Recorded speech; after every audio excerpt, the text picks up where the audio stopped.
Hey guys, my name's Stefan, Botanist Cool. We totally didn't just have a moment where I was like, wait, 1 second. Sorry, my bad. Today I'm here with the Ace Attorney expert herself, Katie! So there is some exciting Ace Attorney news that happened literally yesterday, if I recall correctly. The unanimously agreed upon full story arc trilogy of Apollo Justice is coming out. So funny that they're trying to make it a trilogy. Especially since Ace Attorney 5 is immediately him splitting the spotlight with not only Phoenix, but also with a new character, Athena. Like, it's kind of like they almost just wanted to try and drop Apollo completely. I remember sending this to Katie, and it was just really funny. It's like, oh yeah, look. Yeah, I'm doing my job. I'm in court. I was like, look, Katie, it's the next trilogy's coming out. We can defend the Orca finally. And Katie's just like, it's not a trilogy, Steph. It's really not. You could try and fight for it to be a trilogy, but it's not. It's not really a trilogy, yeah. The events in them sure do happen one year after another. What's the but? I would not call it a trilogy. That's not in the same way that the original trilogy was a trilogy. Like, Apollo has no arc. Apollo, I mean, he kind of does, but like, I don't know. If you know, you know. like, you could argue, well, actually, here, but like, it doesn't feel like a continuous story. It feels like, especially, but the big problem is between AA4 and AA5, really.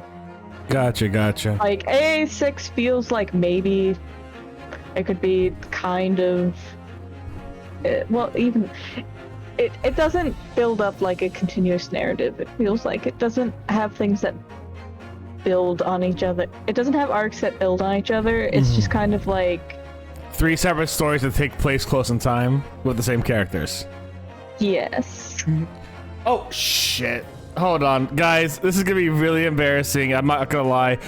I am wearing my shirt inside out now. Give me 1 second. I'm gonna get off screen, Katie. Entertain them. Don't leave. Hey, what's up, everybody? Okay, I'm back. Welcome back. So yeah, I am excited. I am excited that that they're all being released though, because now finally, like, we'll be able to play them better because they won't be on the 3DS. Yeah. But yeah. I'm excited to meet Trucy.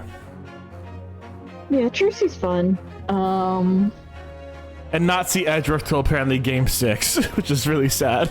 No, you'll see him in 5. Okay, fair enough. I do have to make a voice for Mr. Rock and Roll, though. And I don't know why. You doing Clavier I don't know if you can. No offense, I don't know if you can be cool enough to be Clavier. Okay. Okay. No. I heard it. You all heard it, guys. Clip that. Apparently, I'm not cool enough to voice Clavier. Fucking I'm clip. just trying to imagine what your cool voice would be, and it's like, I don't know, man. I don't know how you would do a rock star that isn't like, that's actually cool. I do know that the wild thing is I'm gonna have to do, because I already have. Listen, man, I shouldn't be here. That was 5 years ago. Here's my problem. I have a voice for Phoenix, which is just my voice. Phoenix is in the game with Apollo. I'm gonna have to have a separate Apollo voice. That's not my voice. Or I'm gonna have to get like Dad Steph voice on, make my dad voice as if it was like 10 years in the future me. which I don't know how that's gonna sound. So I would recommend that you give Phoenix a unique voice. Yeah. Except that his character development is immediately reverted in Ace Attorney 5. God damn it! All right. The thing is, he becomes edgy dad number 1. He becomes edgy DILF number 1 in Apollo Justice, and then Ace Attorney 5 comes, and they're like, oh shit, people were mad about what we did to Phoenix last time. Quick, put it back. We don't care about the development. It happened off screen. Put it back. Oh. Ace Attorney 5 isn't objectively bad. It's got a lot of problems in how it's trying to hook into the series at a bad place. Because what they needed to do was just be like, okay, this is the new normal. Or they need to give Phoenix a development arc to get him back where he was, at least. But they didn't do that, and they added Athena instead, which Athena is a fun character. But the problem is you now have 3 protagonists, and there's 4 to 5 cases to develop all of them. So you have a problem. What I understand is there essentially ends up being Apollo, Trucy. Trucy is a judicial assistant. Phoenix, and then Game 6 Maya, and then Athena. I don't know who Athena's judicial assistant is. Athena's, depending on the day, is either it's typically Apollo, actually. What, really?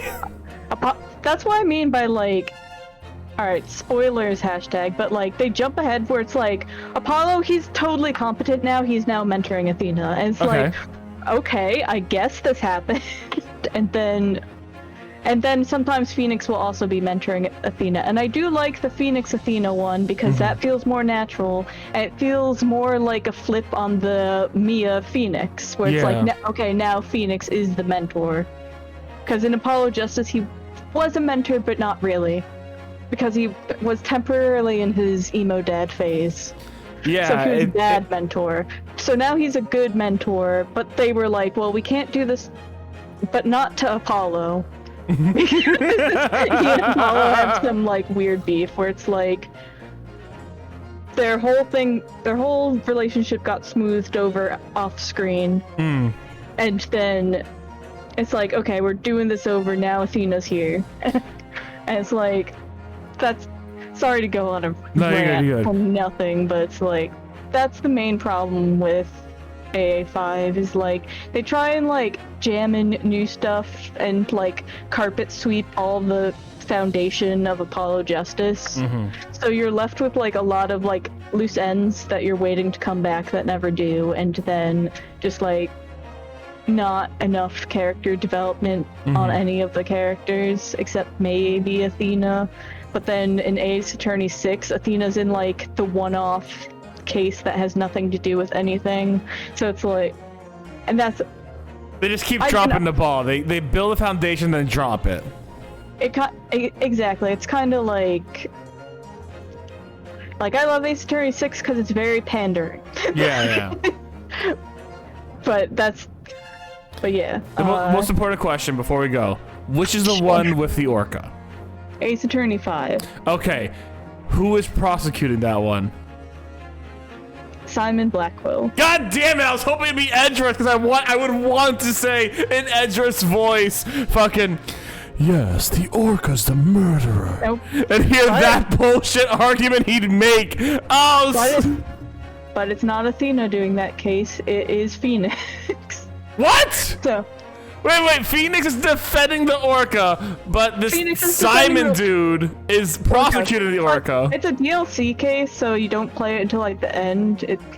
Ace Attorney 5 is also played like all out of order. It's weird, but if Phoenix is on the defense, Edgeworth is on the prosecution. That's all I'm saying. That's how it's supposed to be, except for Pain. Except for Pain, what's a game? That's it.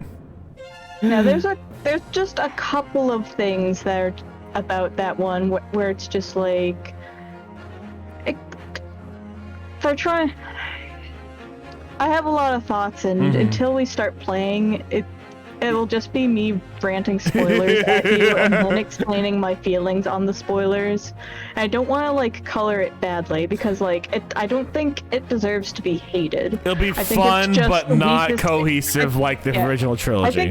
I think it's just the weakest in the series as a whole, or one of the weaker ones. As a whole. And here's the good news. The fact that they're making this second cohesive trilogy means they might bring investigations on eventually. Yeah, it'd be fun to do investigations. And we also gotta do Ghost Trick at some point. Oh, yeah. There might be a good thing to do after this, just because... A little break in between them. Memories of the Clouded Kokoro. It was a ghastly tale of a winter's night. One of an invisible killer and a crime perpetrated on the pavement along Briar Road. Wait, were we on Briar Road in one of the last ones? Yep. The mystery of just who had stabbed the young lady from behind had been resolved. Okay, yep. But no sooner had my friend saved that Eastern Exchange student from his harrowing plight than in the dim, flickering shadows of gaslight did a second bizarre crime rend the stillness of that very night. I dare say most can still recall the sensational headlines of the day. Haunted apartment of death, the condemned criminal's curse, the dread demon of coal gas. What? Yet, though the great detective had at once discerned the truth upon his arrival at the scene, He got stabbed again and had to go to the hospital. It only proved to be the overture that announced the rising of the curtain on a most tragic play.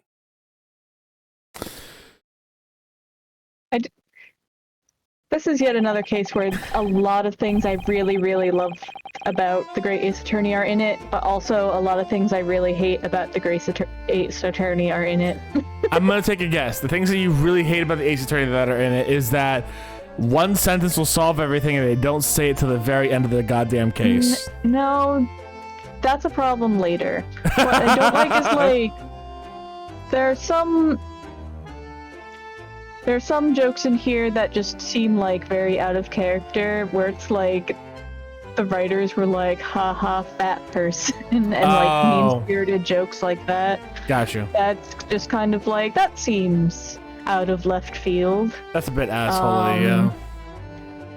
And there are a couple of like, you know, like, it's Ace Attorney, so you do get those like, buddy, we've solved it, why are we over here? Yeah. But that all depends on how much you're willing to put together. Mm-hmm. But yeah.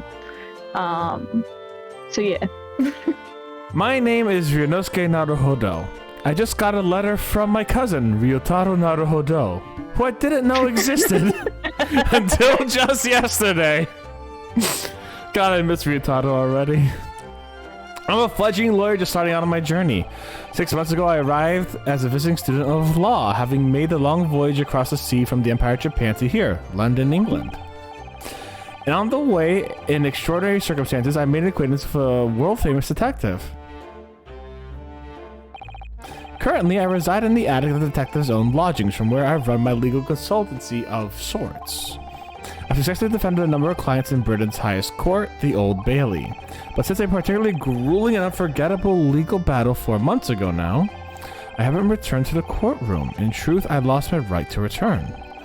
That epic tale was just one small part of an epic tale, a tale of which now is about to awaken from slumber. Wow, that's a lot of tales. Trial. Oh, the epic trial.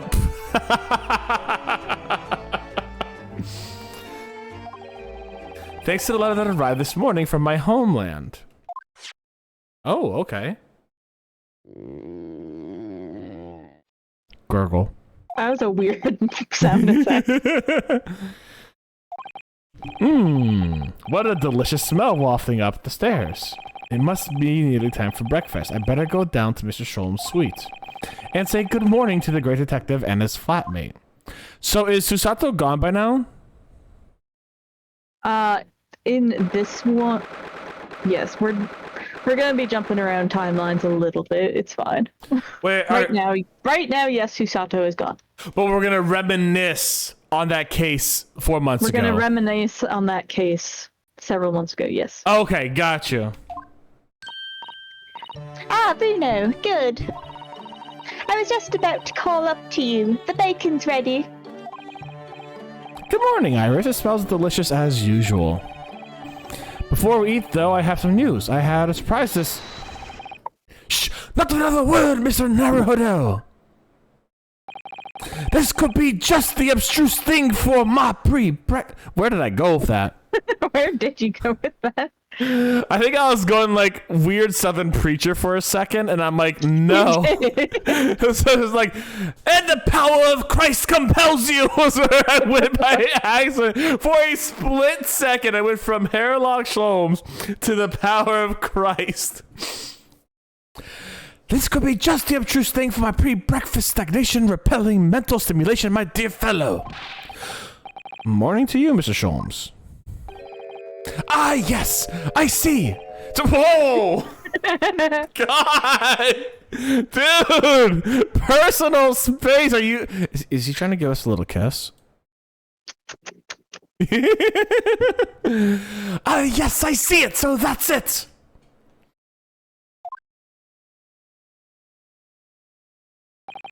The truth is as clear as day.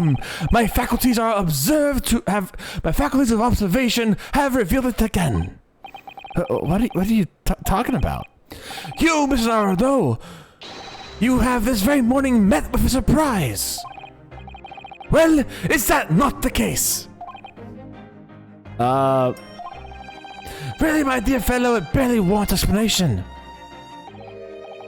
Firstly, your hair is particularly unkempt, somewhat reminiscent of a bird's nest. Secondly, you have neglected to fasten the third button on your jacket. Wow, that's very specific. Clearly, when considered together, these two facts point to you. These two facts point to you being flustered this morning. Can I talk now? But of course, though I don't look for admiration, you understand. My hair always looks like this. It's been this way since I first met you. Oh, it has. And the button was ripped off last night, if you remember. By you. Hurley pulled your button off.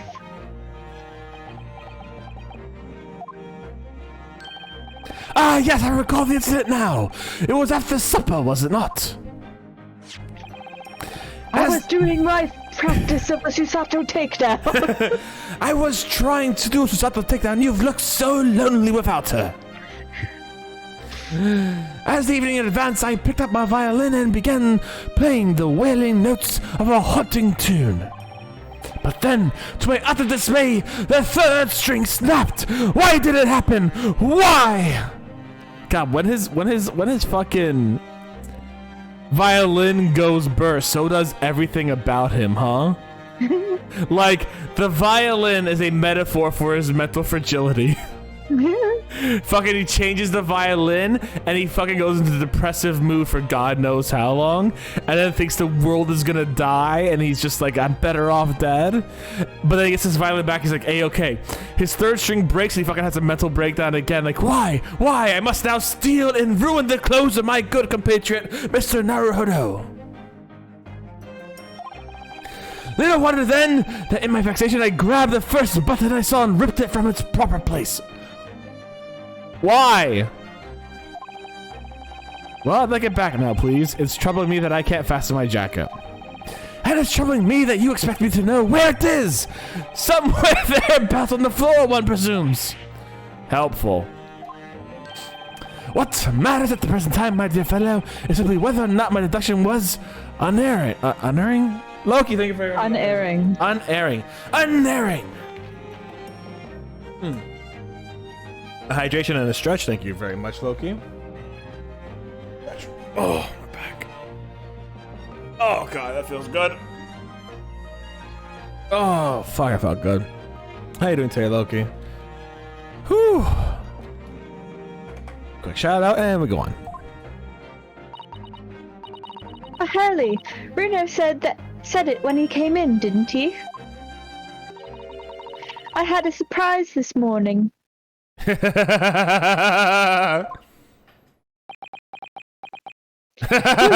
me to listen to what he says. Yeah, music in this game goes fucking hard. All right, thank you for the lurk, Loki. Enjoy it, all right? Well, that really is a surprise. Yes, this man is the pride of the British Empire, the famous consulting detective, Mr. Herlock Sholmes.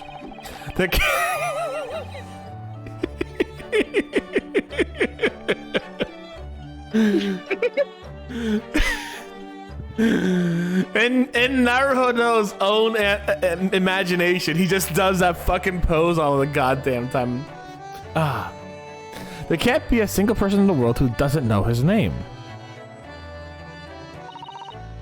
Alright then, enough of this silly conversation. Come and eat this bacon before it goes cold. And I have a new herbal tea for you to try too.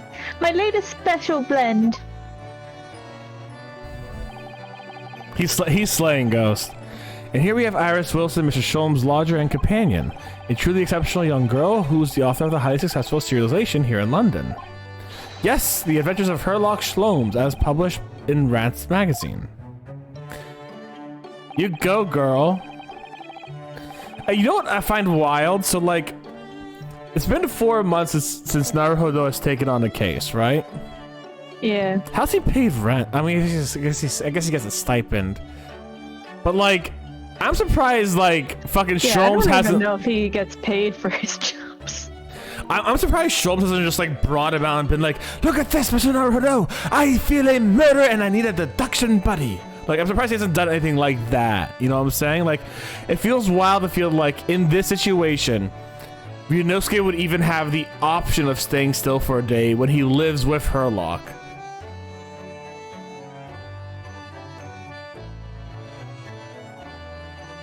I mean... There's a silent moment of like, huh? For real. But, you know, Herlock likes to get up to nonsense in his own time, so... Like playing the violin. So, Mr. Naruhodo, won't you put us out of our misery? What surprised you this fine morning? Ah, well, I received a letter from Japan. Oh, from Susie, you mean? What was it, really? That's right, and she had some rather startling news, in fact. Ah, intriguing indeed. You must tell us all about it over breakfast. Oh yes, what fun. Oh. I thought we were gonna eat. This is the letter that arrived from Japan this morning by International Post. Oh, how lovely. Look at Susie's beautiful writing. I wish I could read it. And how is your judicial assistant faring, may I ask? She's very well, thank you. In fact, according to what she's written, she actually appeared as a lawyer in the Japanese Supreme Court and won a case. Ah, really? Oh, isn't she wonderful? A cut above your good self, my dear fellow. I've won cases too, you know. Apparently, Mr. Natsume appeared in the trial as a witness. Natsume. Are you saying those people who stole the name Harvest Moon and made really disgusting games afterwards in the name of Harvest Moon appeared as a witness in a murder trial in Japan? Yes. They murdered the Harvest Moon franchise, thank you.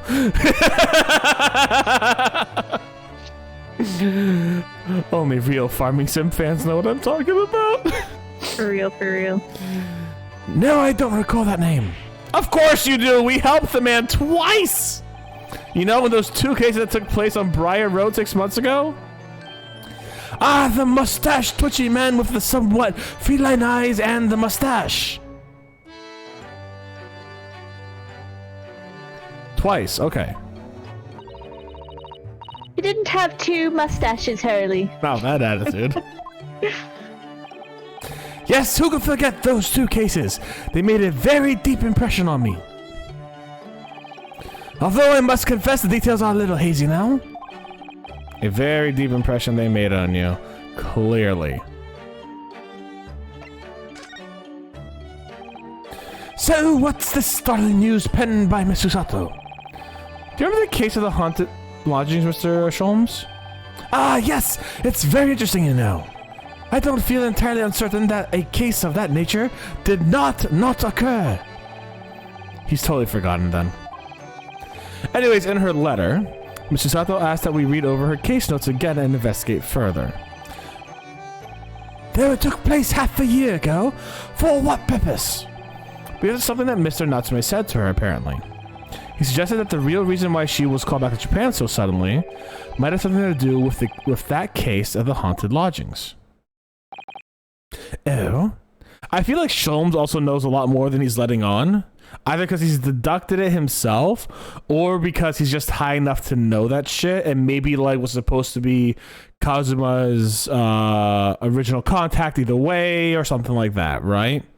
Like, the look Sholmes gives us is this exact moment, besides being very seductive, is very troubling. Because, like, half of it is like, if you say the wrong thing, I will make you disappear at night. And half of it is very much along the lines of, I wonder how much he's figured out this is a very fun game. And that all leads to seduction in some way, shape, and or form. It's the art of deduction? No. But this look troubles me every goddamn time.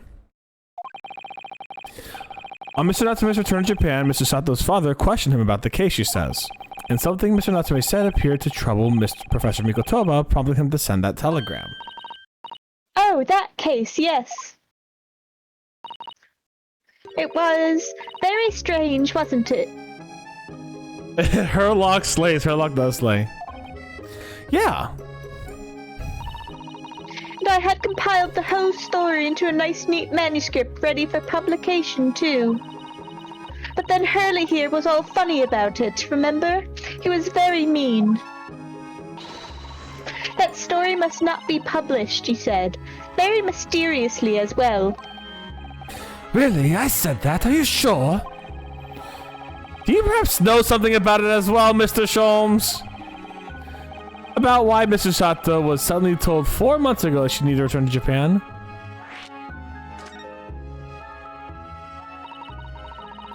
It's been 4 months now since we waved Susie off over.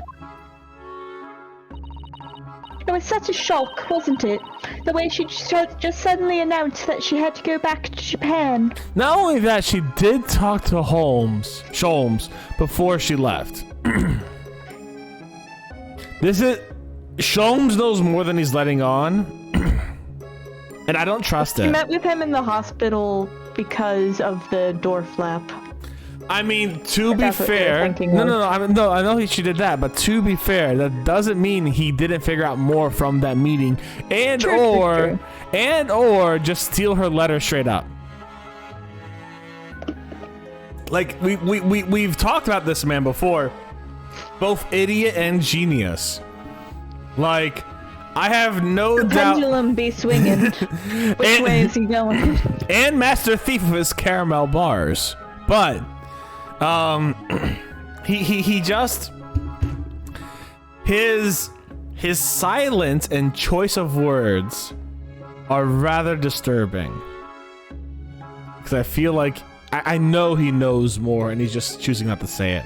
I'm saying it right here, Steph guarantee. Sholmes knows what the fuck's going on with those 4 names written down, with Susie being brought back, with everything like that happening. He knows everything about it.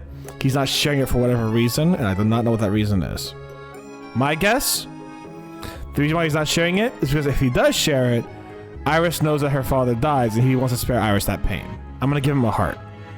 A little bit of a heart, for now. Until we realize he's actually the big bad evil guy.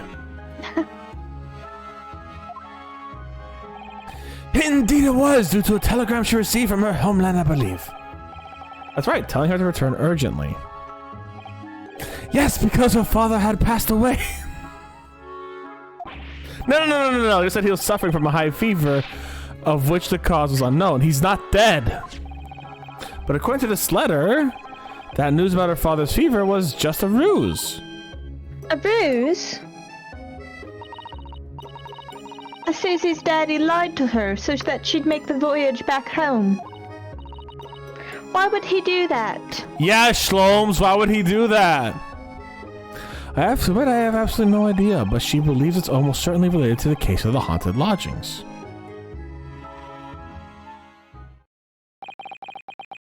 Someone here back to Japan so suddenly like that, I wonder what Mr. Sato's father is hiding.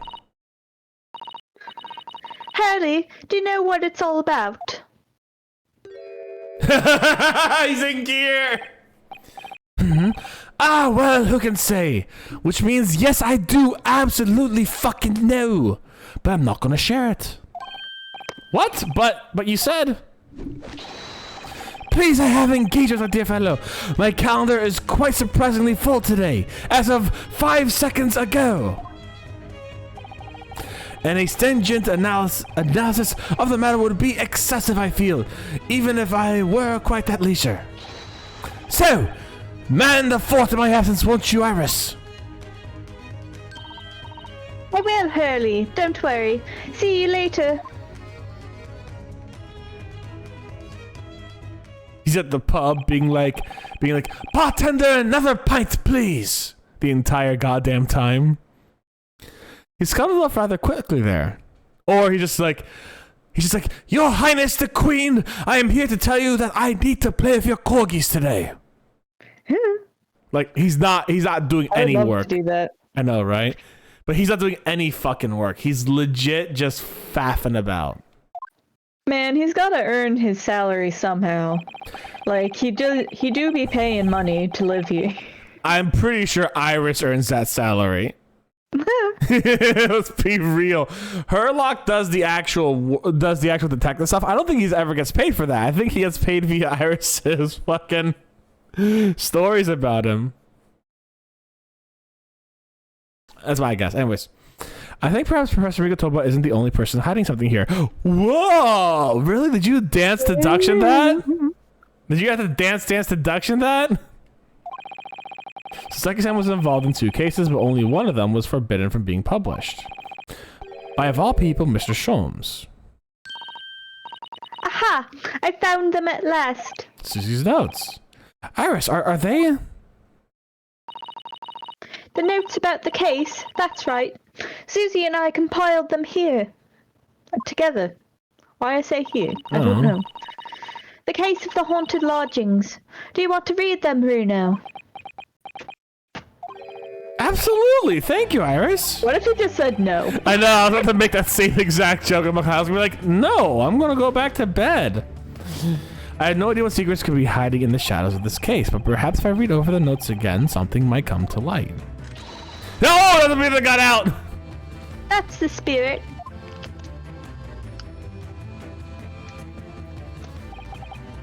So, question.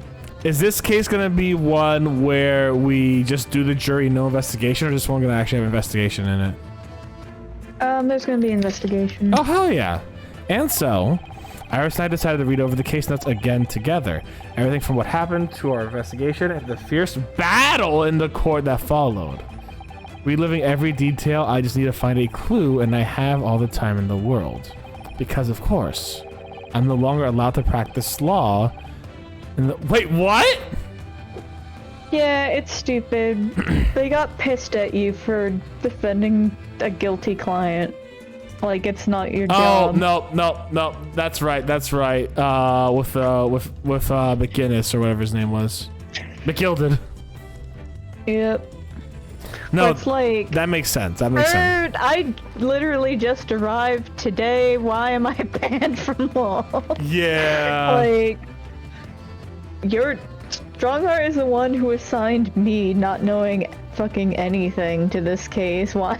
He should be banned from law. He should be banned from law.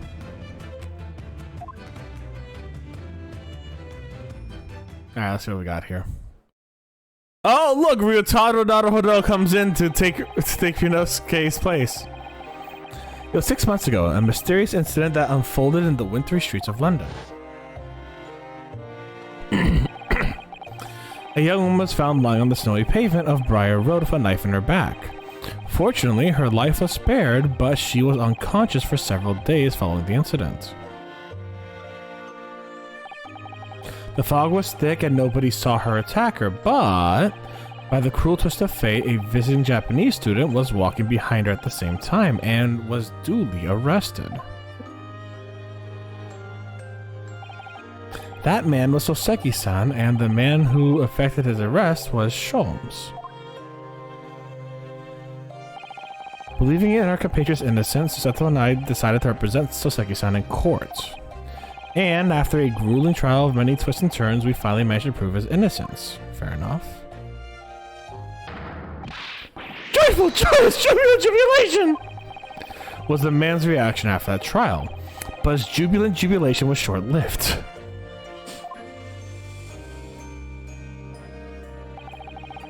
We received a telegram from Mr. Sholmes the following morning. He lives with you! The victim of Briar Road stabbing has regained consciousness. Hurry to the Bards at once! The Bards? So Susato and I summoned a handsome and headed immediately to the hospital. How handsome was he? Yeah, I know. I was like, a handsome, huh?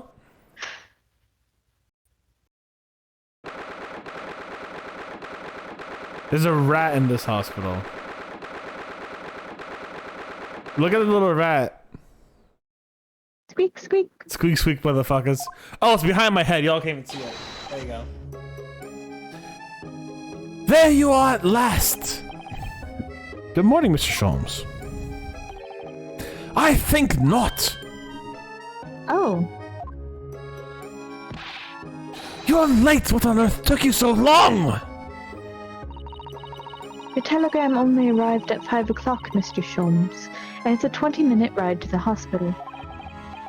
That's right, and it's 5:30 now. I think we made pretty good time. The time is utterly irrelevant. The fact is I've been waiting for you for feels like an eternity.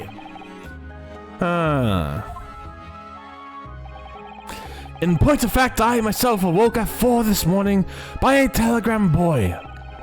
If it was somewhat unjust that I alone had to be aroused at such an hour, I sent one to you.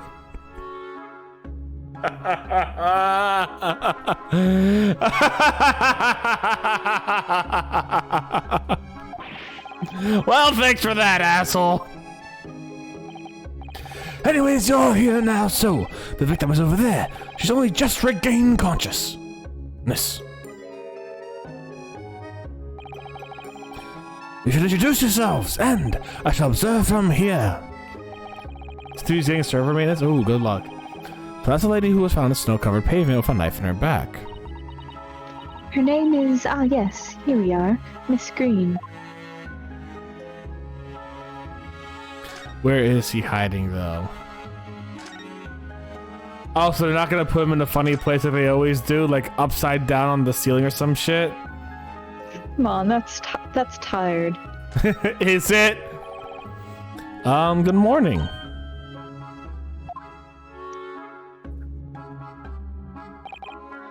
Oh, she's an artist. Hello, I'm Ryunosuke Naruhodo from the Empire of Japan. Let me see. Oh no. Was it your knife that? Are you the man who... I'll find her voice. No, I'm a lawyer. I'm Susato Mikotoba. Pleased to meet you. Oh no, was it your knife then? Are you the one? No, I assure you, I'm Mr. Naruhodo's judicial assistant. We heard that you'd regained consciousness and wanted to come give you our best wishes. Best wishes for me? Thank you. Let's see, I don't know, I'm gonna keep trying it. I'm Olive Green. I'm an artist. Well, no, that's not right, is it? What I mean is, I'm trying to be an artist. Well, what I really mean is, I desperately want to be an artist. But the truth is, I don't have any talent.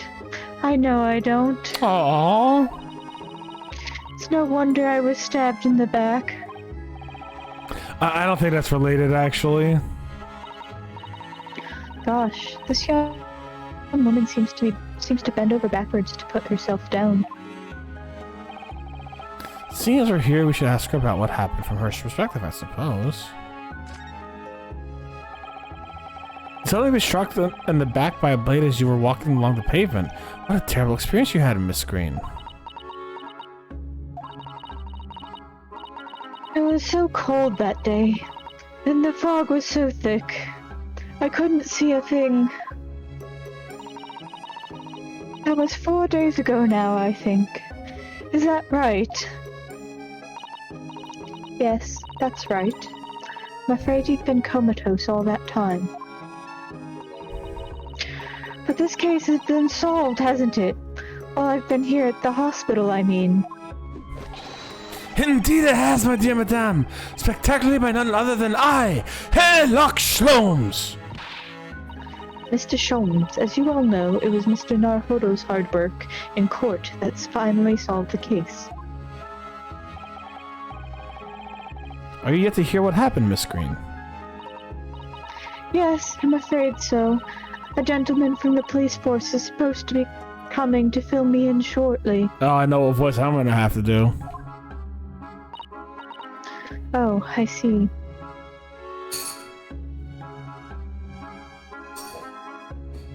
Did you not hear me? Oh, you said, oh, I see. Oh. I'll fix something real quick. That's just bothering me out of the corner of my eye.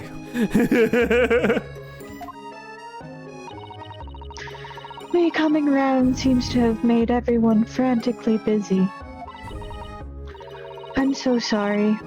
I should have never regained consciousness. Oh my god. It was selfish of me. Oh, no. We're also relieved that you're on the mend, Miss Green. Really, we are. With that kind of attitude, maybe her surname should be Blue, not Green. We found out nothing about the incident from her perspective of that. So you're an artist, are you, Miss Green? Oh no, I couldn't possibly claim that. I'm a fledgling artist at best. I mean, I'm a student of art, really, at the Thorndike Academy of Fine Arts. Oh my, an Academy of Fine Arts. Great Britain is such a wonderful country. Tell me, Miss Green, do you live hereabouts? Oh no, actually. I don't deserve it, but I have a little flat on Brixton Road. I see. How very interesting. Oh no, is it? I don't know, my favorite color is green, Chip. Brixton is some 10 stops away on the underground from here. And Thorndike Academy is a mere 3-minute walk from Brixton town center. Does that matter, Mr. Sholmes? Perhaps not, but Brian Road is far less salubrious part of town by comparison, dwelt in those of inferior means, including the magnificent Mr. Mustache. Inferior means, I suppose this actually does fit the bill. It struck me as somewhat out of the ordinary for a young fine arts student to be walking in such a district. That's all. Holmes picking up on things? It can't be. I know, right? Also, I just realized you said the color glue is the best color, and I'm like, what? The color glue. Chip, I will hard disagree with that. What's this? She suddenly clammed up. Mr. Sholmes, you should be ashamed of yourself for prying into a young maiden's private affairs. Does she have a lover? Oh dear me, do forgive me. If you don't mind. I'm being discharged shortly, so I need to pack up my things. Oh yes, of course, we won't keep you. Thank you so much, Miss Green.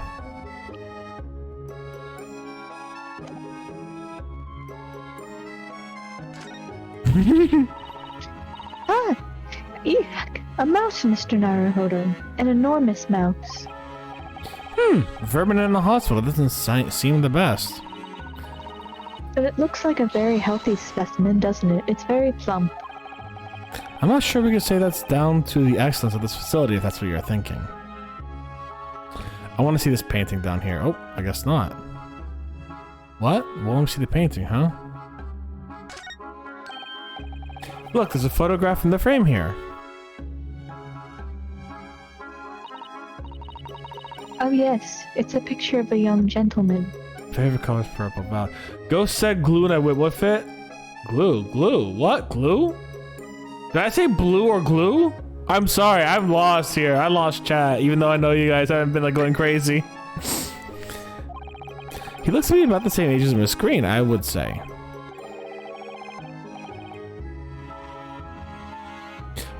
Perhaps a young woman special someone, do you think?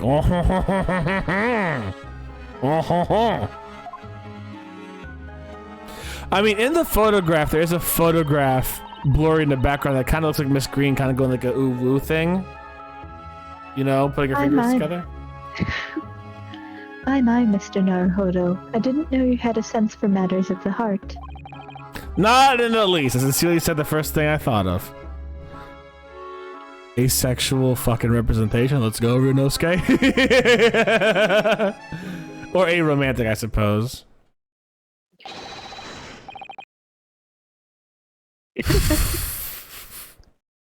Is there Mr. Narrow Fodder here? Mr. Narrow Fodder? Narrow Fodder now. Well, if you're looking for Naruhodo, the lawyer, that's me, but... Ah, Mr. Narrow Fodder, good. This is for you. It's a message from Mr. Saucy Nutmeg. Mr. Saucy Nutmeg.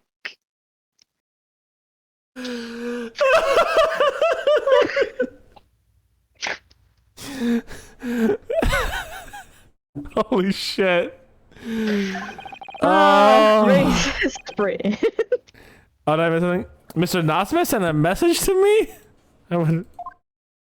No, it's Mr. Nasty Nutmeg or whatever it was. But why would a policeman be delivering a message from Mr. Nutson? Oh, he's been arrested again. Exactly. What's going on? What's Scotland Yard Constable doing playing delivery boy at this time in the morning? Ah! What are you waiting for? Let me see that. Oh. I can't read a blasted thing. Well, this is most unexpected. Is something wrong, Mr. Sholmes? There's something wrong, Mr. Sholmes, he says. Have you not seen this note? He can't read it. He fucking can't read it. I called it. I called it. No, how could I have? It would seem that London's criminals have no intention of letting the great detective rest. Oh. A new case calls, a case of murder, no less. We must report at once. Murder? No less. Call a cab, time is of the essence. But the trouble is, we've yet to read Mr. Nottsmith's notes. I was thinking we ought to pay him a visit in his lodges, which we did. That will be entirely convenient. Convenient? What do you mean? It's all here in the note, my dear fellows. The murder we must investigate took place at Mr. Mustache's lodgings. Wait, what? I'll hail Fiacra at once? I have no idea what that is. Same. Fucking same. It was only yesterday Sasaki-san was in court and we were dispelling doubts about his innocence. And now the very next day, so Seki, what have you done? He's poor man. There's a murder at this man's own address? He may very well be the unluckiest man alive. Or so it seemed to us at the time, but we were soon to discover it's much worse than we thought. Oh no. Stab, stab, yeah.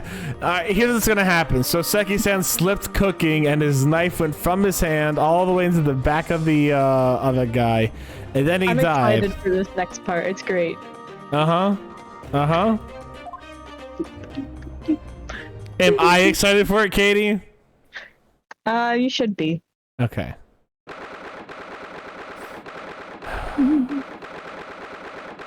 There's one part in particular I'm excited.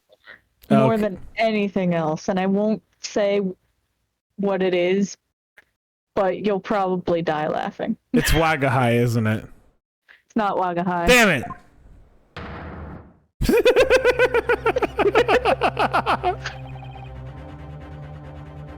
What on earth? Oh my, you almost became Mr. Sholmes for a second, Mr. Naro. I know, right? The gentleman is deceased without question. He's dead. Welcome, sir, Mr. Naro, Esquire! Mr. Natsume. Oh, why? Why is this happening to me? If I just got to quite easily, I'll finally all of the 2 days of misery. Then I wake up the next day to this. No really person catch a woman like this. What for woman? How do we go? I see you're in high spirits again this morning, Mr. Mustache. Ah! Not the horrible hairlock Shlomes! Shove off! Show yourself to the door! I never invited you. Mr. Sholmes came here with us. This can mean only good things for you. I'm quite sure he'll be able to help you, Mr. Natsume. I am entirely at your disposal, Mr. Mustache. What can I do for you?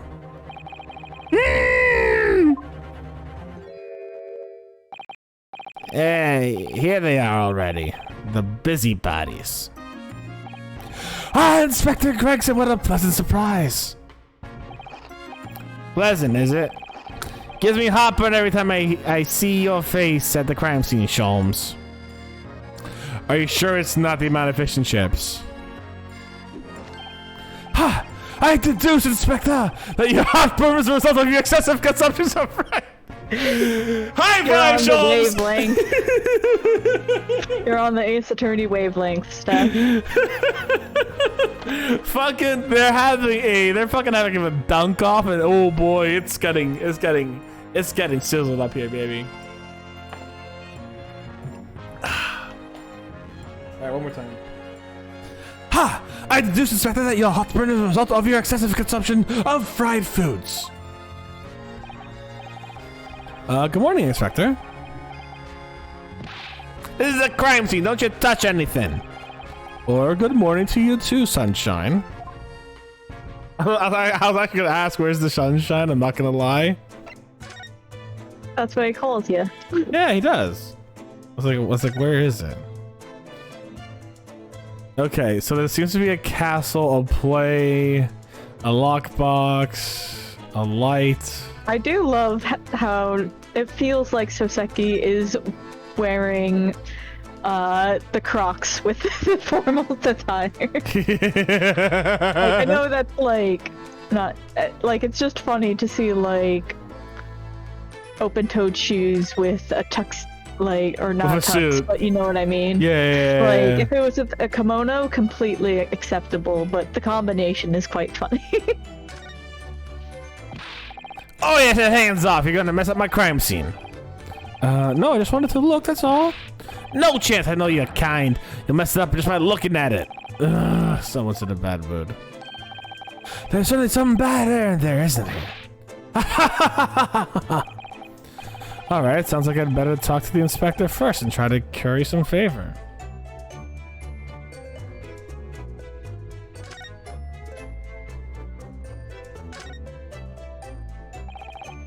So, Inspector, what's the victim's name? Who is he?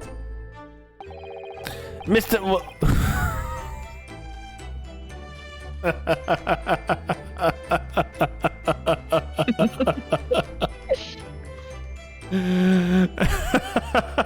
I wonder what that's a reference to. Big mystery. I couldn't take a guess. We have a theater kid named William Shakespeare. What could that be a reference to? Who knows? Who knows?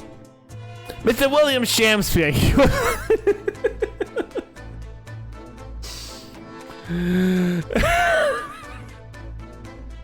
Sorry, it got me. Hold on. There we go. I did the whole not somebody slap my face thing. Anyways, Mr. William Shakespeare, he was a lodger here. As you can probably tell, he was an actor, a bit of a dead loss as it happens, or just dead. Mr. Shamsphere. It was the landlord, old Garadeb, and the other lodger, Mr. Nutsman, who found him. The fellow didn't rise out at his usual hour, so the Garadeb got worried and kicked the door down. But doesn't Mr. Garadeb have a bad leg? Oh yeah, you're right there. It was the jittery Japanese hunchback over there who actually did the kicking. Really? So Seki-san. The victim was pretty hard up, it seems, even done some time inside for petty crimes. He had no money, no place to go, and no friends. His only acquaintances were the people in this house. Miserable life and miserable end to it. So, what exactly is Mr. Natsume still doing here? He's not involved in the investigation, so shouldn't you send him away for the crime scene? Well, I'm not saying it's because the fellow looks odd or anything, or that he acts suspicious. I'm just racist. I'm just very racist in profiling a Japanese man. But I thought it'd be prudent to take a statement from the cohabiter.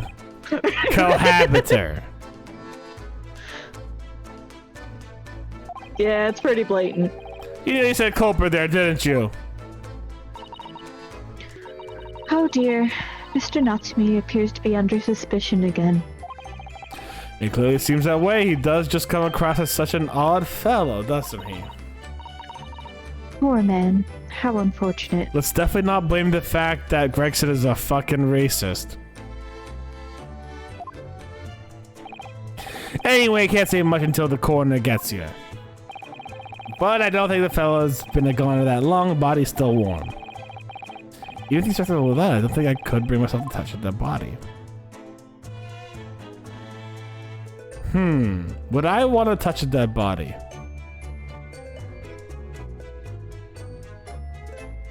I mean, you gotta check if it's dead. So, Yeah. in that sense, perhaps. Yeah. What a terrible thing to have happened. It's only been 3 days since I was arrested for the incident on the pavement outside. And then having finally regained my freedom, it starts happening all over again. Endless existence of excruciating experiences. So the victim lived here on the ground floor, and your room is only 1 story up, isn't it? Yes, that's right. In a way, we were neighbors, I suppose. So did you know the victim? Were you friends?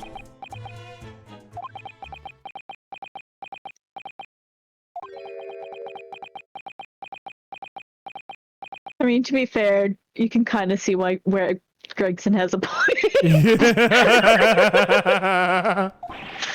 What's the matter with Sasaki-san now? It was an innocent enough question, wasn't it? Why does he seem so shaken by it? I suppose he wasn't a complete oh, are they bed buddies? They're both literary fanatics, so what I'm assuming is they actually got together and enjoyed the fine arts with one another of literature. I won't say you're wrong. But did he ever find me to his room? Never! Oh my god, I swear it! Wait, what do you mean you won't say I'm wrong, but you won't say I'm right? What an extreme reaction. You're probably wishing you'd never asked now, aren't you, Mr. Naruhodo? When I found him here, I felt wretched. That's why I sent word asking you to come. There is back over there.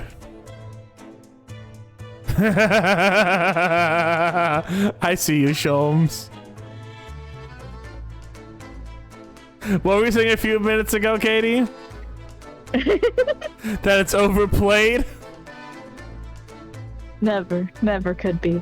It's always a delight. Mr. Sholmes, what are you doing? Ha! You only need to observe to know, my dear fellow, investigating naturally. There's nothing natural about that pose.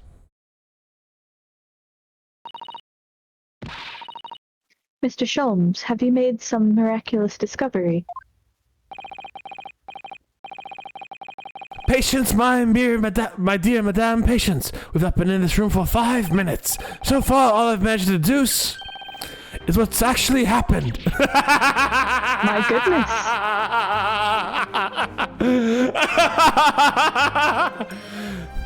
My dear madame, we've only been here 5 minutes. What do you think I can do to deduce what's happened? Well, that's exactly what I've done. But isn't that everything we need to know, Mr. Sholmes? Now that you propose the idea, I believe one could indeed see it that way. At the present time, I've managed to draw 2 incontrovertible conclusions. The first, there's a physical struggle here at last night, which the victim fought for his life. Ah! So that's me. What's wrong? Is something that Mr. Sholmes said significant somehow? No, don't let me. Forget I was here. All right, no, okay, yeah, I see where the racist is coming from now. And my second conclusion is that there was a poison lingering in the air just last night that passed the victim's lips. Nonsense! Ah! Alright, Mr. Natsumi, why are you reacting so extremely to Mr. Sholmes' deductions? No, please, but I'm not even here. Invisible, ineffable, inscrutable, insignificant! Impossible to ignore. You must tell us everything, Mr. Sholmes. Spare no detail. But of course! Let the theatrical tragedy before us unravel by my great deductions, presented for your pleasure in 2 acts. We've heard some truly astonishing great deductions from Mr. Sholmes in the past. No doubt this will be no exception. What miracles will unfold before our eyes this time? So, my dear fellows, your delight and wonder, let the curtain rise. For Herlock Sholmes' logic and reasoning spectacular, Act 1.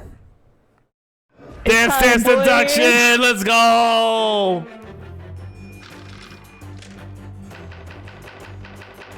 Cause of death. Oh my god. Careful observation of the victim reveals to us the events that transpired in this disconsolate room last night. Foam in the mouth of the deceased clearly indicates the use of poison. Next to the victim, there is a large dining plate which contains, you will observe, 1/2 a sizable bar of soap. Meaningful indubitably. Bar of soap? What the fuck? And he has a fork in his hand. Why is he eating soap? Why is this soap set so personally upon the dish? Like the victim's last supper, in fact, yes. Could it be that the man was about to eat it? Of course. The fork reveals the answer. It appears that the young man's appetite was his undoing. Taking up arms in the form of his cutlery, the victim engaged in a deadly battle for his life.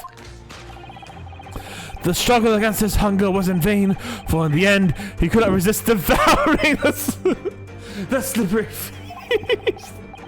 But London's foul soap is besmirched by foul poison. Yes, the victim's life was claimed by the poison that tainted the contents of the plate. The soap and the lather about the young man's mouth is too perfectly matched to him. The cause of death was clearly intoxication due to excessive ingestion of foul soap. Though personally I have great interest in the taste of the foul candle wax. Oh, I haven't seen this be so ridiculous in a while. The cause of death identified, we proceed to Act 2, where we ponder the next question. Was this suicide, or was this murder? Is he just gay or is he European? The audience will recall the death. The audience will recall the death occurred during the victim's last supper. Did the man dine and dine alone? The single teacup suggests the answer. To draw a conclusion to such meager evidence would be foolish, however, certainly. The careful criminal would have absconded with his own cup to cover his tracks. Well, allow me to lift the veil of that, my dear fellow. Oh shit, I didn't even notice that. I don't think we saw that. Indeed, what reveals the answer is, of course, the broken lock. That's not a broken lock. It's a, oh, wait. They kicked it in recently. So that makes sense for it to be broken. Though forced open now at the time of the incident, this door was locked. And the sole key was in the victim's pocket. In other words, when the victim consumed the poison, he must have been alone. Alone with his inferior soap, from whence wafted the inferior scent. And with that arid aroma lingering in the air, the victims met his end, in tragic solitude. We can comfort only knowing the fact that his soul was well cleansed on its way to the hereafter.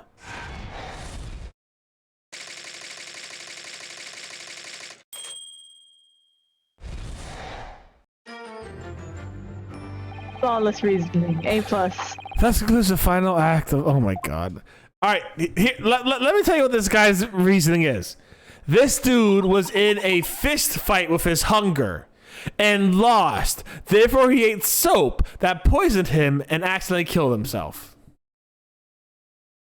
Yes.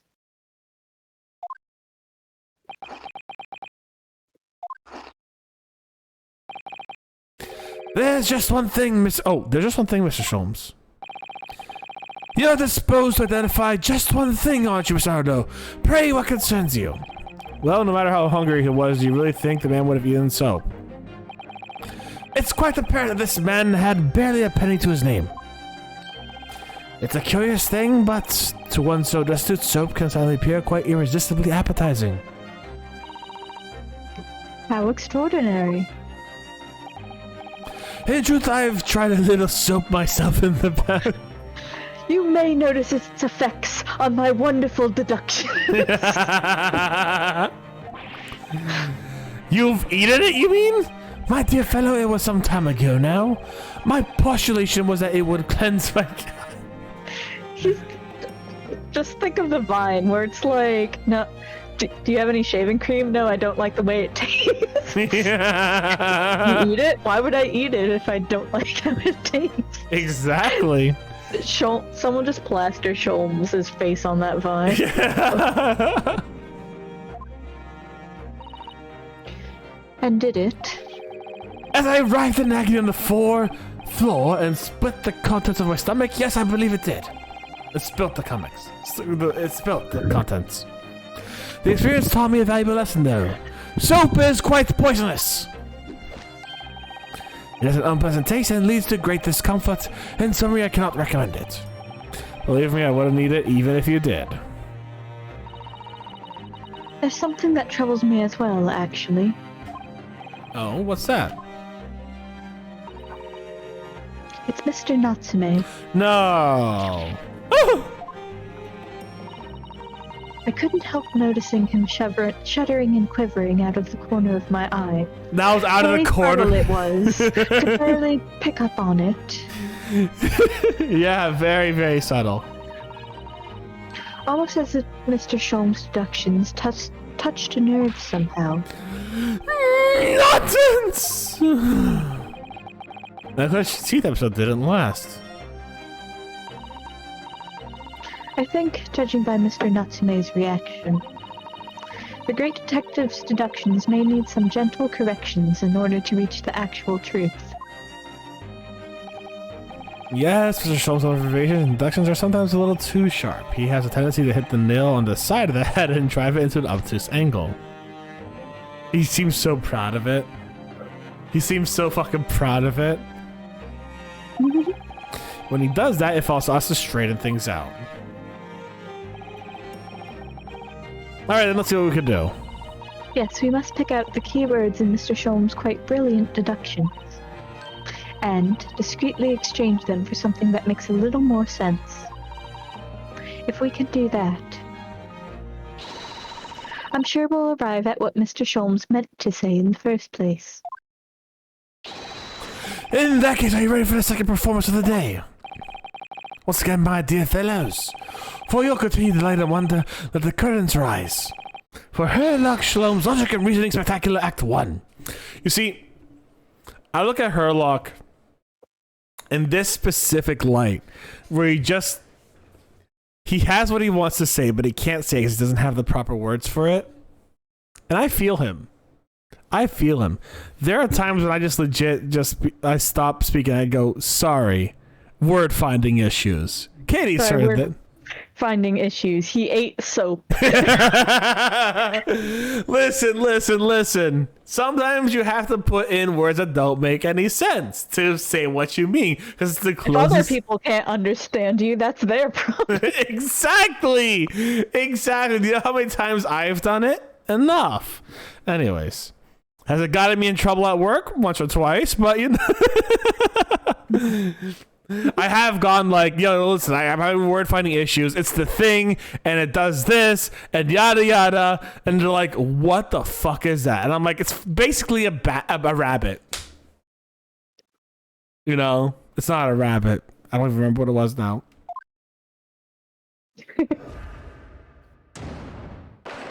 Ooh, I got a sword. You know what I haven't done yet? I haven't presented my armband yet. You should do that more often. Careful observation of the victim reveals to us the events that transpired in this desolate room last night. Hold on.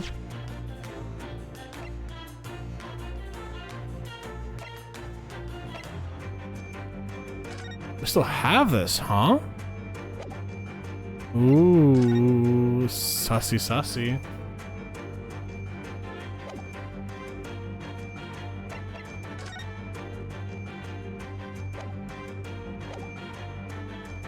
Foam from the mouth clearly indicates the use of poison.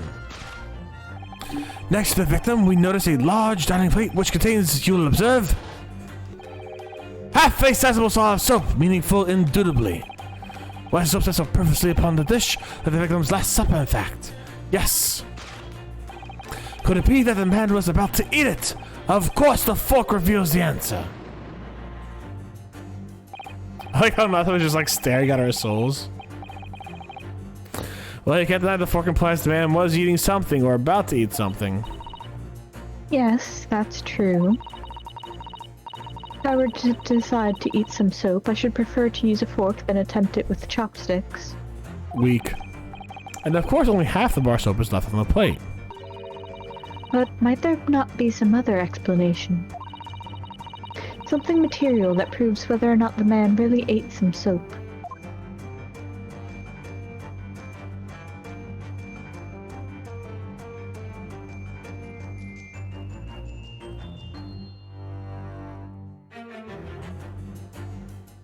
What about this other piece of soap?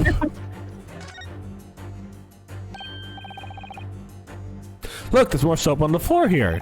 Mr. Shamsphere must have really loved the stuff. Let's not jump to conclusions, Mr. Naruhodo. Look closely at the soap. Do you see that would fit together perfectly with the other half bar on the table? But look at all the bite marks, Mr. Sato. What the? How can that be? A true mystery. How could it possibly be so? I think that they are two halves of the same bar that broke apart. Impossible. Inconceivable. The teacup. Is there anything else I just want to see this for funsies? Like, what's this? What's the stain here? Oh, he's got a teacup in his other hand?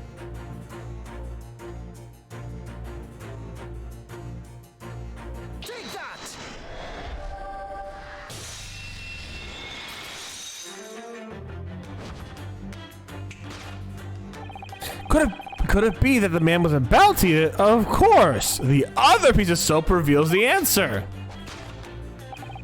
it being the other half of the soap bar on the table. In short, the victim was not eating the soap at all. Sholmes. But it's obvious, really, for no depth of hunger could drive a man to attempt to eat. Oh, fuck off. Fuck off, Mr. I ate soap a few years ago. Fuck off.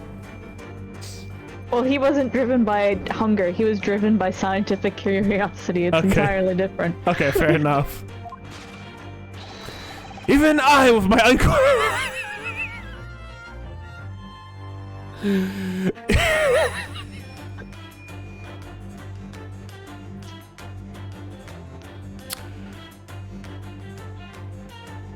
I swear to God, this game just gets my humor really good. Even I, with my unquenchable thirst for practical knowledge, took only a single bite. But that begs the question of how the man was poisoned, because there were no signs of any food on the table. An excellent observation, Mr. Naruto, and that one furnishes us with the answers we speak. For London's foul soap is besmirched by foul poison. Yes, the victim's life was claimed by poison that tainted the contents of the plate. So Sholmes is still pushing the soap argument then. Perhaps he's suggesting the man licked the soap rather than ate it. Blum, blum, blum, blum, blum, blum. Soap in London is not poisonous. I don't think I want to be washing my hands with it. But there's no signs of any food in this room at all. Of course, food isn't the only thing that passes people's lips, is it? I'm not going to say anything. I'm not going to say anything. I'm not going to say anything. This is a PG stream. Steph. I'm not gonna say anything, but y'all, Mr. Natsume was clearly here last night. He knows what happens. That's all I'm gonna say. If the victim didn't eat soap, then what did he eat? Yes, it's a real mystery, isn't it? I've got it. He wasn't interested in eating the soap at all. It was the fork he wanted to satisfy his hunger with. He ate metal. Mr. Naruhodo, I really don't think it's helpful to continue with this line of reasoning that the gentleman had peculiar tastes. Son has such a gentle way with words, but I know when I've been told off.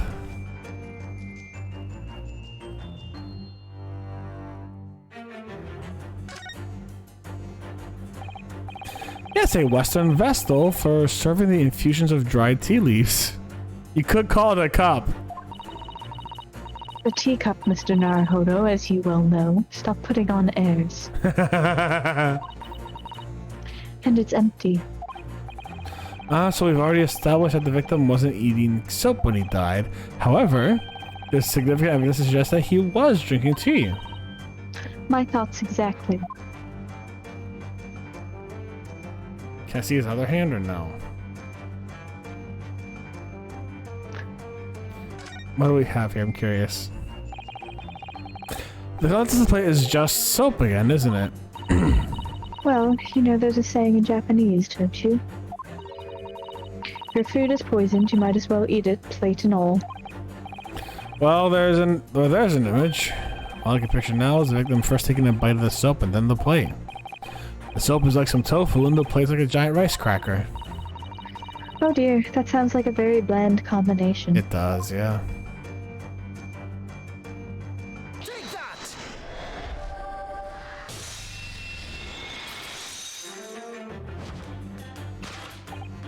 Yes, the victim's life was claimed by the poison that tainted the teacup. Indeed, cups have passed the vessel of choice for practicing poisoners over the centuries. And it would appear that this victim drank every last drop. There's no sign of food anywhere in the room. Which leads us to the immutable conclusion. The cause of death was clearly intoxication due to the ingestion of poison contained in this teacup.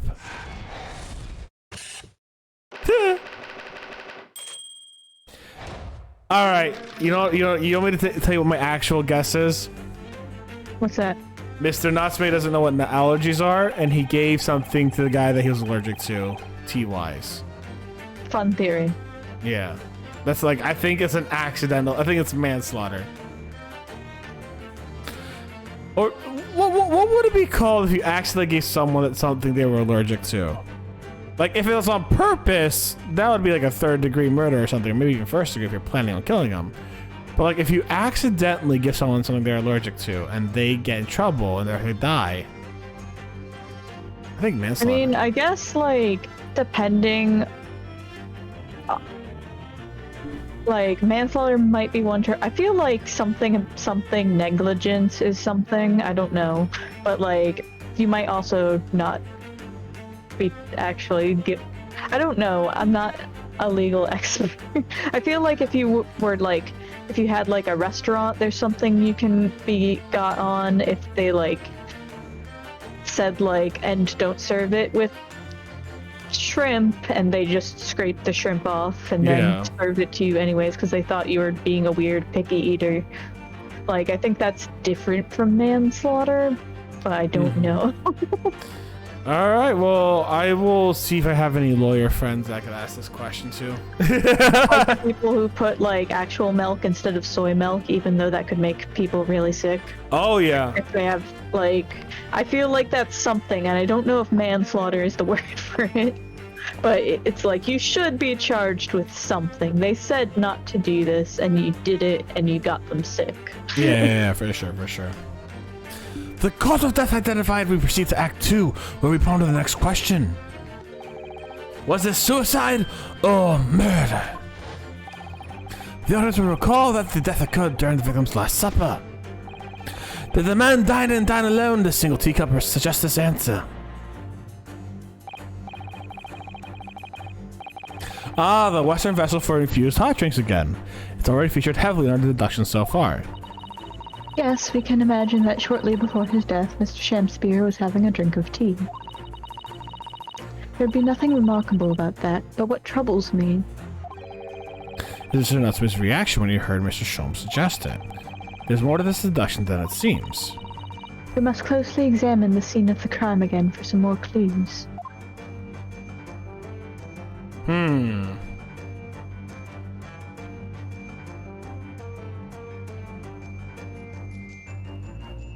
There's a hat here. Yeah. There's bells here.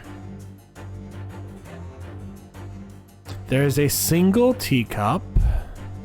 There's another teacup. There's a man. There's a bar of soap. Yeah, I don't know what it could be. I don't know what it could be.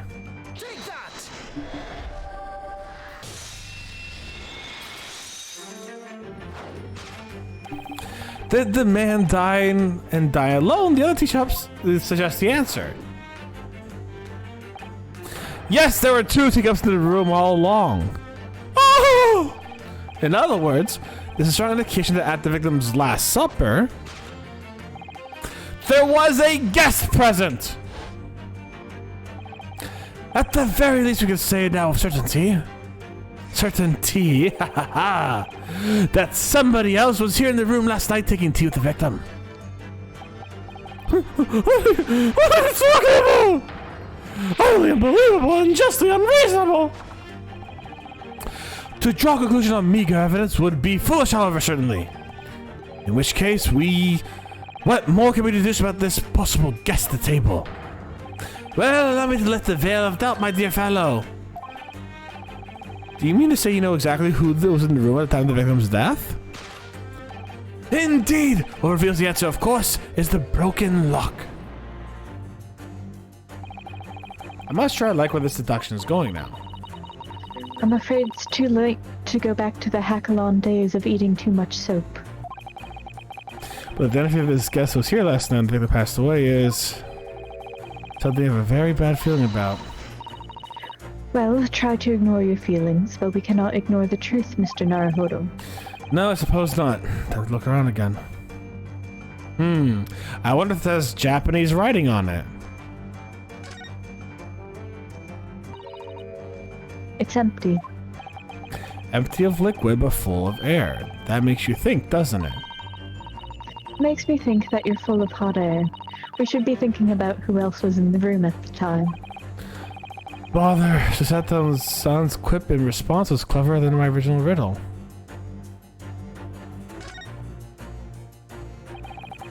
At first glance, it seems that there's only things in the room to our makeshift stage and costumes. I overlooked these 3 books initially. Wonder what they are. Let's see. The titles read...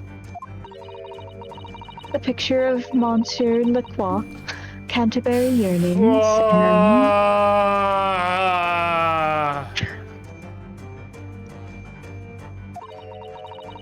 A Meal for Gaboreau.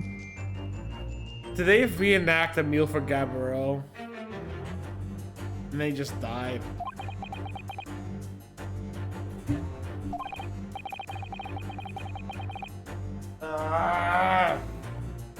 Wait, I'm sure I've heard those titles before. Could just be an incredible coincidence, but they're the exact same 3 books that Mr. Natsume purchased the other day. What?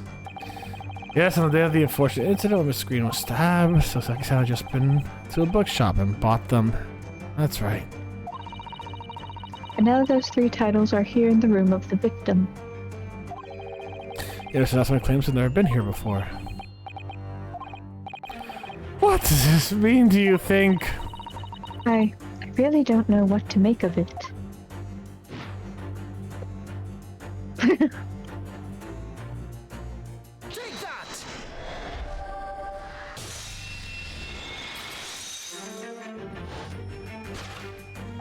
Indeed, what reveals the answer, of course, is the pile of familiar books.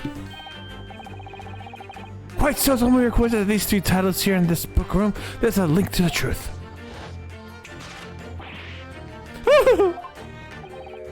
Mr. Natsume, you purchased these books 4 days ago at a second-hand bookshop. Just coincidence!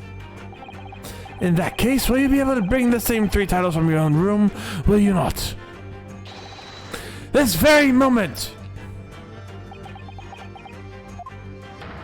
No! Never! Non-negotiable! You can't bring your own copies here that prove that these 3 books are in fact yours.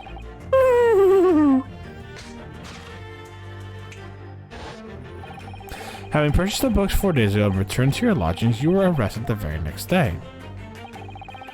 So you could consider you had brought the books here on the evening, but you never mentioned that. In other words, you could only have brought these 3 books here to the victim's room.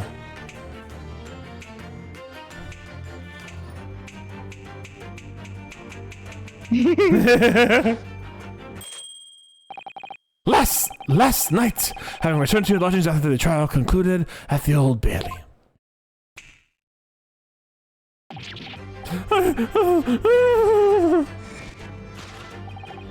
In short, there is only one possible conclusion.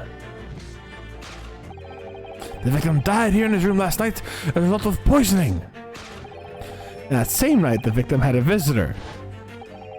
And that visitor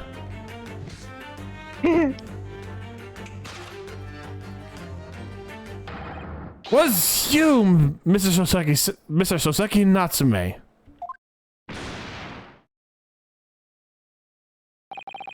Thus concludes the final act of Herr Locksholm's great deduction.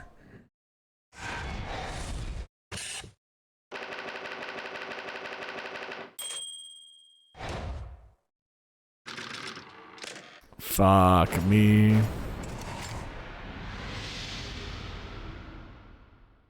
Fuck me. Not again, not again, not again. Not again! Oh, Mr. Natsume, it'll be going to have to accompany me down to the yard. Again. Holy horses! Yeah? Floor! Key! Locked! Entry! Exit! Entirely impossible! So flustered, he's even stranger than normal. What, you think that's an alibi? You could have just made a copy. You live in the same building after all, you'd have plenty of opportunity, I'm sure. Misery me! Sorry, sir, you'll get your chance to give your side of the story later. The facts speak for themselves, Mr. Mustache. You horrible hair-locked shrooms! He really found himself in our travel now, hasn't he? Come on now, you dilly-dally. Outside, there's a carriage waiting. Look, I'm sitting in Mr. Narhodo Square. I never imagined I'd be in this position again, but... You have to help me. Please, please.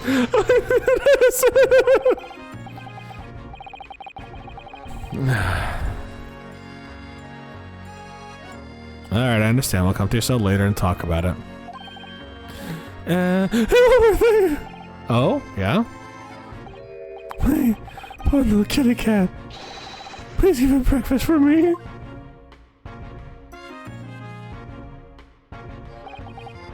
And so,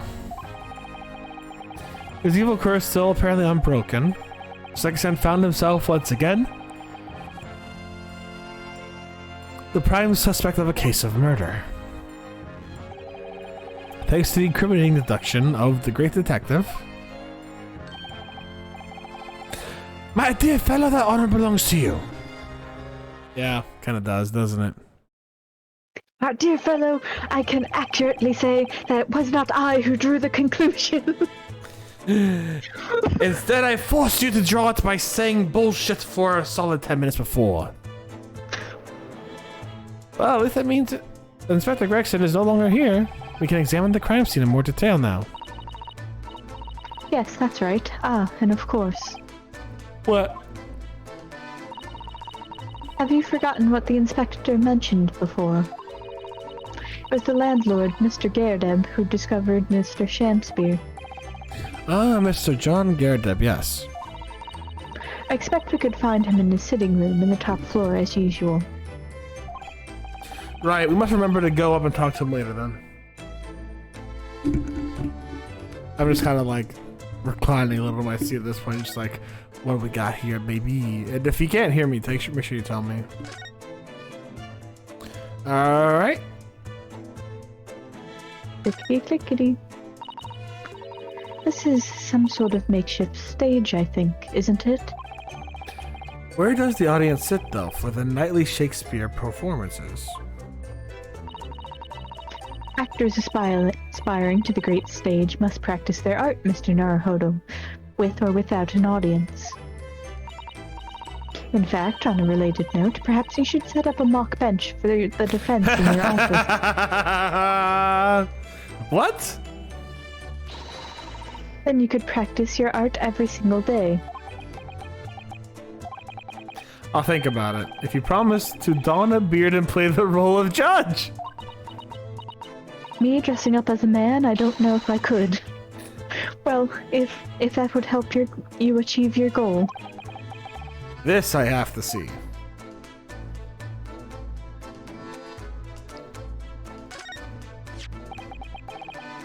And here we have another disproportionately large machine. This looks like a meter of some kind. Ah, this is a gas meter, I think. It seems that in this district, residents pay for gas they use it with coins. Ah, I see. Yes, now that you pointed it out, I see that there is a slot that looks like it would take a coin. So you mean if I put a coin in there... That's right. It would buy you about 2 hours of gas for lighting and heating. So if you were a poor person with no money, you'd have to sleep in the freezing cold. Yes, or if you were a scatterbrain with no change because you forgot to exchange your money at the bank. Thank goodness there's no meter in our office. Mr. Naruhodo, I have forgotten once again. Oh, no, it's just in Susato's room and she's been paying it every goddamn time. This is a gas wall lamp, isn't it? It must be connected to a gas pipe in the wall. Gas lights, gas stove. London really is a city of gas. That's a stupid joke. I was about to say a fart joke. Steph, that's a little lowbrow even for you, bud. Now that I think about it, Mr. and Mrs. Gairdeb had an open fire on the top floor, didn't they? Oh yes, you're right. I don't recall seeing a gas stove up there. Well, I much prefer a real fire anyways. It's so much cozier.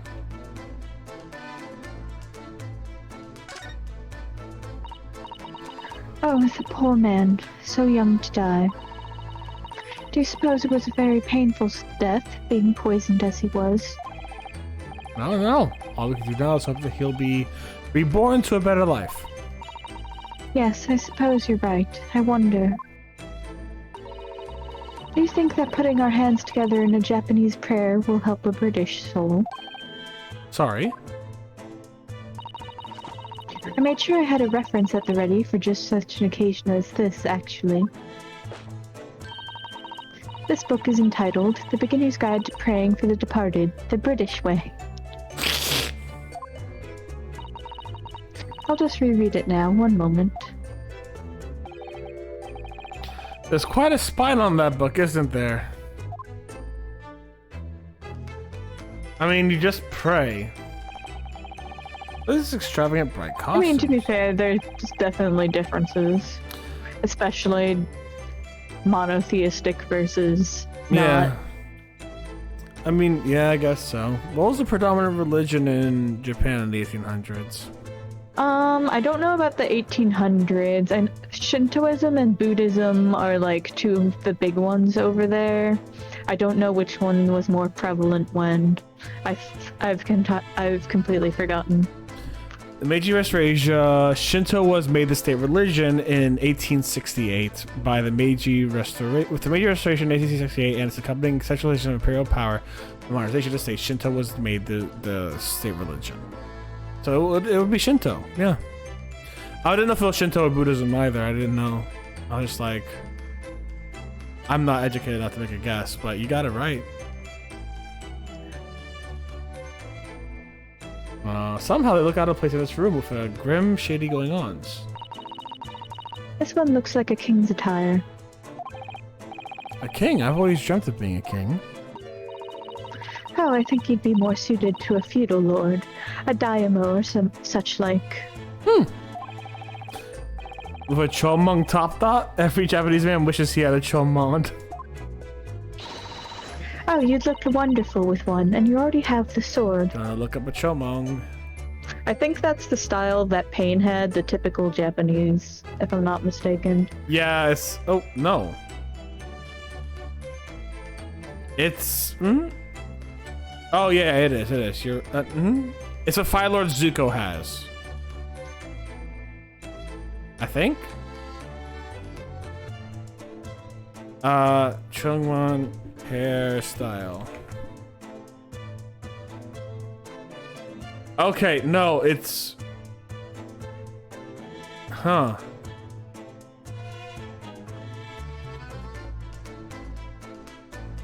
Yeah, it's the samurai top knot thing, Yeah. right? No, it's... I'm sending a picture. It's... I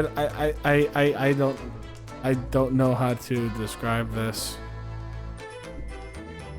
It's like a reverse ponytail. That's like what Pain had. Or, sorry, Ouchie. Ouchie. That's what Ouchie had.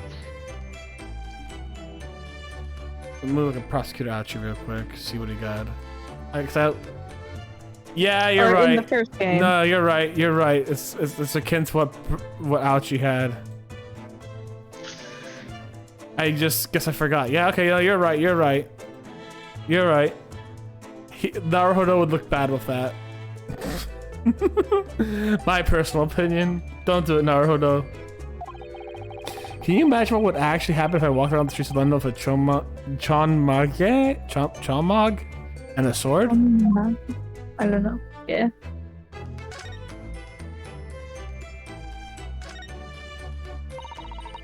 There's not much on these shelves, is there? Just this wine glass and bottle. And both of them are cracked. Yes, not much use, are they? What's the matter? Oh, I was just reminded of the Reaper, that's all. Prosecutor Lord Van Zeeks? Yes, he's so reckless with his wine glasses. I think he's a waste, and he should donate some to the needy. I thought you were going on a joke there before I actually read the line. I thought you were going to make a joke about him throwing all those wine glasses away. But no, you were actually reading the line verbatim. That's wild. You can suggest it next time we meet. That... I thought you were joking.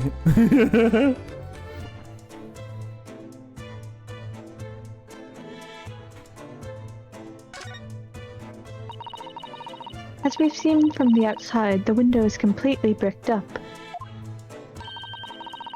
A vestige of the former window tax that Britons had to pay.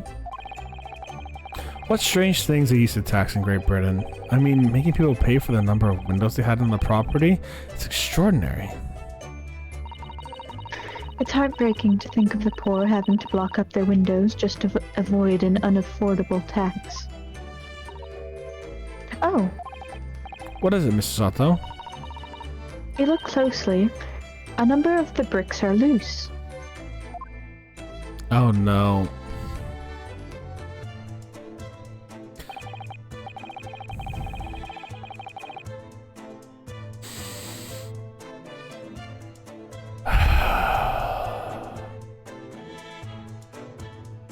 Calm down, Steph.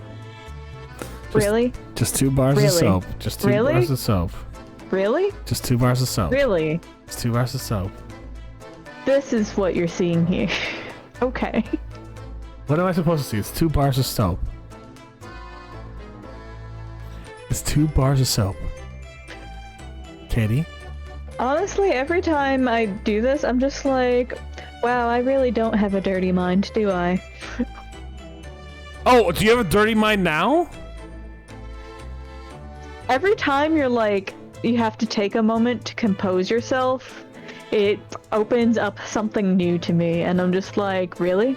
Really? No, I'm just saying this is fucking soap! Why is there soap here? Okay. I don't know what you're thinking this time. I'm just thinking, why is there fucking soap here? This is this is a pre-established thing in this specific game. There is soap involved in this case, and we don't know why. Your voice was like the same as when you just thought of a dirty joke. So I mean, to be fair, yeah, that's fair. But like, I'm just that's fair. But this time you thought of a dirty joke, and I thought of 2 bars of soap. Okay. To be fair, if you say anything suggestive enough, another person will find a way to twist it. That's a good point. That's a very good point. My opinion of you has risen now because I had to make a stretch. But anyhow. Damn. Apparently, all my jokes before had my opinion lowered. Last time, again, it was like, why I step. Oh, apparently, just Katie's opinion of me wanes and waxes depending on how many dirty jokes I make. Only for the streamers. Only for the stream. But why is it 2 bars of soap that when you remove the bricks? Surprise soap. Surprise soap. There's those amateurs broken out, a few of them just here. Was it Mr. Shakespeare who did it? I wonder, being a lodger renting this room.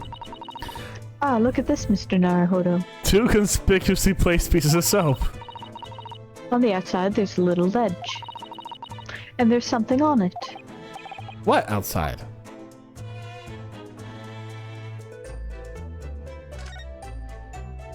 Did you not see it last time? Because we're commenting? Apparently we have to inspect this again.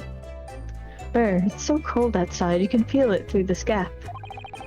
It did snow last night, it would be cold, but more importantly, what's this on the ledge out there? What are those snow-covered lumps? It's more bars of soap. Why? Soap? What bars of soap do we wind up on the ledge outside of the window? I have no idea. But the pair of them do look rather charming like that. So that's very strange, isn't it? Bars of soap lined up outside the window? I think perhaps we should take one. There's 2 after all. Oh dear, I suppose we could.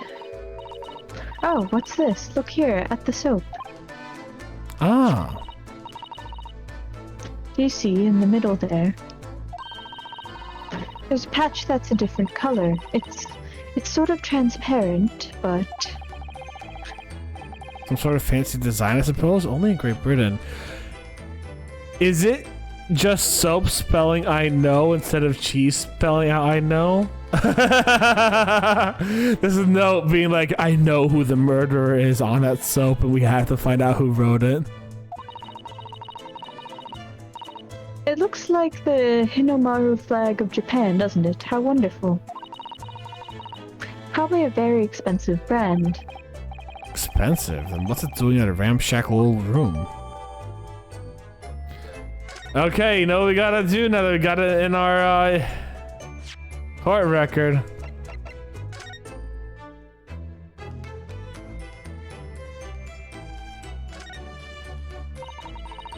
This part is a different color. It's an exquisite design, isn't it? It's a orange circle. Trust the British to turn a boring piece of soap into something special. It's a circle. I quite like it. It reminds me of the Hinomaru design of the Japanese It's flag. a circle. I expect this is rather expensive soap. It's a circle. Doesn't seem likely given who it belongs to. Can I not take this circle out?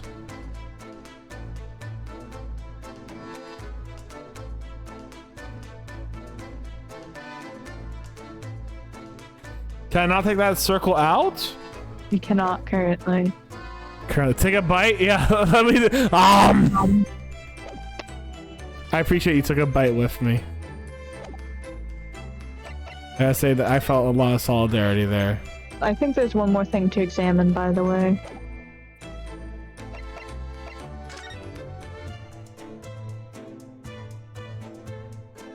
Oh.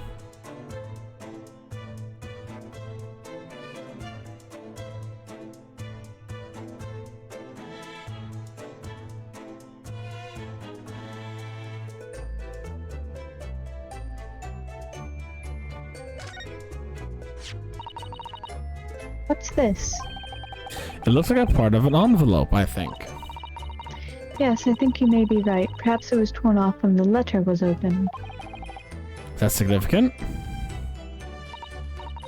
Well, it's a little out of place, perhaps, when you look around the room. There's no sign of a letter or the rest of the envelope, in fact, is there? Ah, she's right. And yet here we have the torn off end of an envelope. Just strikes me as unusual. I agree. We better take this, Jesse. You know what we gotta do now, guys. First off, that one board looks really suspicious. Anyways.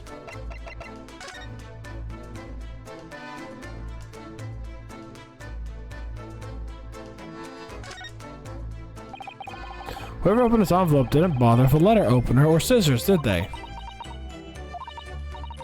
Yes, whoever opened it was clearly someone with an unrefined temperament. And judging from the angle of the rapier, the person in question must have been right-handed. Mrs. Sato! I think perhaps someone's been reading too much of the Adventures of Sherlock Holmes. You could never read too much of it, Mr. Naruhodo, never.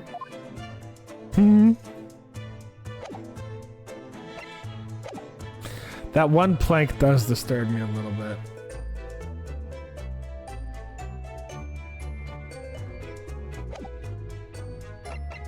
What else do we have? We have Briar Road, Prison. Oh my god, we have so much to do.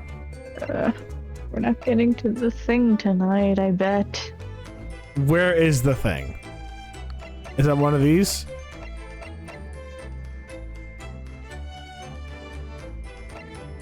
I think we have to go through these to get to the thing, which is why I'm like, I don't think we're getting there tonight. We'll see, but... We'll see.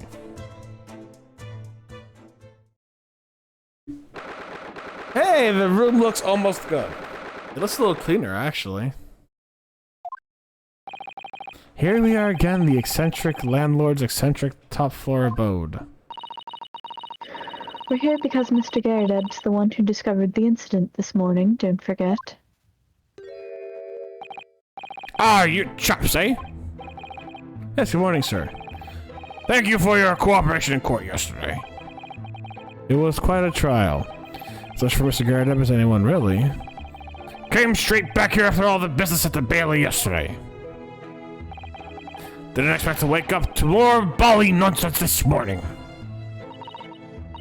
I wonder if you wouldn't mind telling us exactly what happened, Mr. Garadeb.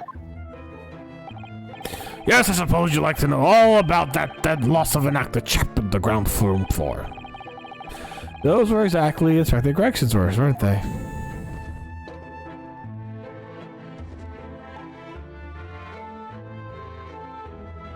You finally see his full face.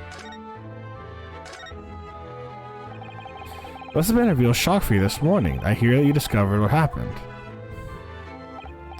Oh, well, that hopeless actor chap races at 5 o'clock sharp every morning without fail. But at 5:30 this morning, he hadn't lit the gas. So I went down and knocked on his door, but no bally answer. And that's when you broke into his room by kicking down the door. Well, I call him that rum-looking Japanese chap to do the groundwork, of course. Wasn't it a little premature to kick down the door? The man could have just overslept by half an hour. That's very true, Mr. Naruhodo. If 30 minutes oversleeping warranted such behavior, I'd have to kick down your door every morning. That's calling me out too, okay. Well, you know, better to be safe than sorry and all that. It's just me or is he avoiding our gaze now all of a sudden? Except that it was a sorry situation indeed that you found on the far side of the door.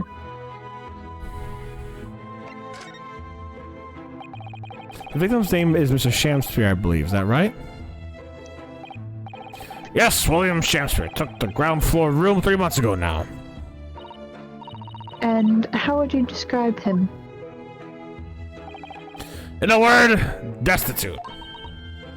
Destitute? Well, let's face it, the only redeeming feature of that room is the cheap rent.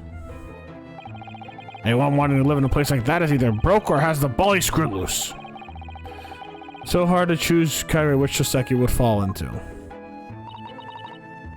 Mr. Naruhodo, that's a little rude. It's true, though. He was doing research as well. Research? Into what? Shakespeare, of course. Shakespeare! Read a few plays of the old bard myself, you know. Romeo and Hamlet and all that.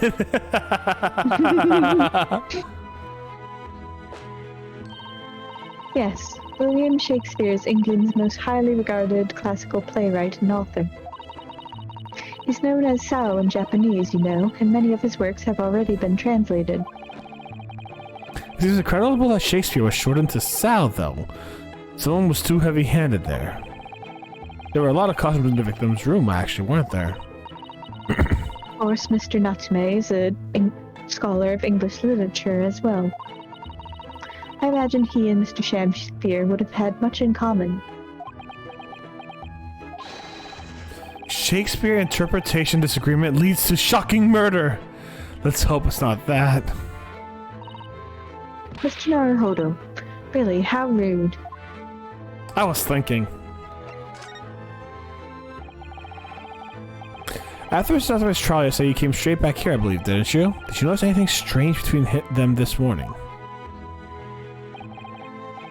Well, now, must have been about 6 by the evening time I got home. Snow was coming down rather heavily as I remember, and it was completely dark already. The failed actor chap was out at the time. So you ever notice there was no light from his room or something, I suppose? Couldn't summon the energy for anything much else, so I went and sat by the fire up here. It was 8 after Shakespeare got back, and the chap was up till 1 past in the morning, I'll have you know. Suppose he met his end sometime after that. I was asleep by then, so I'm rather in the dark there. Well, thank you. That was very illuminating. Is everything alright, Mr. Sato? Well, I was just thinking it's a little strange, that's all. Mr. Garrett, you were up here in your room all evening, if I've understood correctly. Not a big fan of stairs, not with this blasted leg. Then, how is it that you seem to know? The precise movements of your tenant on the ground floor, I mean. Ah! That's a very good point. I can't imagine you could hear noises from the ground floor all the way up here. Does this old man like to spy on his tenants? Is that it? I say I know what you're thinking, and it's a bully outrage. I'm ex-military, don't you know? I don't go around spying on my tenants, why would I? Then how did you know, Mr. Garrideb? It's the gas woman! The gas tells me everything!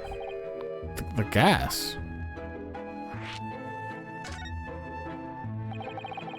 What on earth do you mean, sir? How can the gas tell you anything, let alone everything? Well, as you're probably aware, the gas is supplied to the building by pipes. Yes, I'd more or less work that out. Every room in the building is connected by a single pipe to the gas main outside, and the gas company supplies gas to the properties via the main. Yes, I understand that too. Let me see if I can explain. Let's say I was to light the gas lamps here. What do you suppose would happen? Well, the room would get brighter. Exactly, but at the same time, lights in all the other rooms in the house would dim for a moment. What? They dim? Why? Perhaps it's because when you light a gas lamp, it briefly uses more gas than usual. And that reduces the amount of gas in the pipe for the other lamps that are connected to it. That might explain why the other lamps dim momentarily, mightn't it? Yeah, of course, because everything's connected by a single supply pipe. Is that supposed to happen, though? It sounds rather undesirable. Jolly good point. Fact is, the gas company's pipes in these parts are pretty hopeless. Long worn out. I barely got any gas in them to start with. Opposite's also true, of course. Extinguish the lamps up here and they glow brighter than the rest of the house. Ah, right, I see. So by watching the flicker of the lamps in one room, you can determine what's happening elsewhere. You've got it. Oh, of course, because when people come back in the evening and before they go to sleep at night, what they're guaranteed to do is either light or put out their lamps and fires. Clever. Clever. In point of fact, the room on the ground floor and the one above it uses slightly different amounts of gas. By watching the lights in here closely, I can work out almost exactly what's going on in the whole house. Gosh, that's fascinating, Mr. Garrideb. Absolutely fascinating. Oh, well, nothing to it, really. And I can't really see how it's going to help us with the case either. What I'd like to know is why Mr. Garrideb is so interested in what his tenants are up to in the first place. I feel like there's more to that idle curiosity.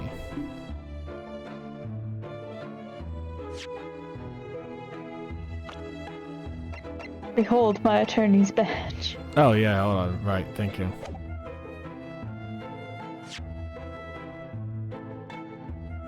I think you have to go to present if you Right. want to present anything.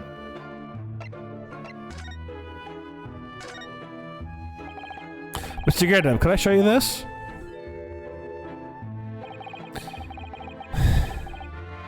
Been quite a couple of days, as you can imagine. I'm afraid I'm rather tired. I haven't really got the energy in the old eyeballs, to be honest with you. Some other time, then. Someone will appreciate my attorney's badge. Oh, fuck, wrong button.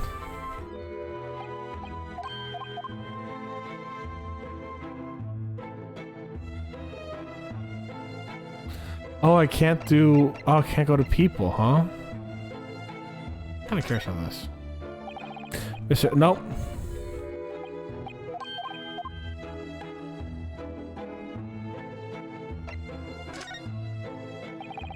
Nope.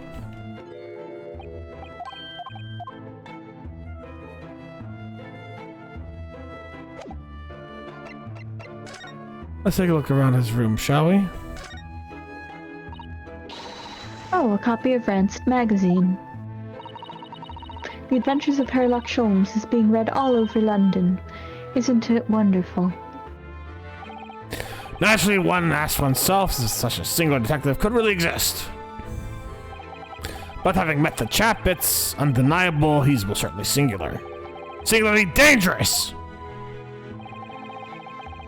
That's genuine public opinion for you, Mr. Sato. Perhaps it should be reflected in the stories.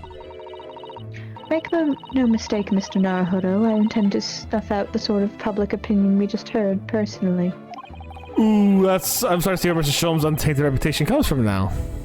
That's a threat, baby. Oh, nothing particular of note? Okay, I missed it. There's a single apron lying on drying on the enormous cannon-shaped clothes horse. Look.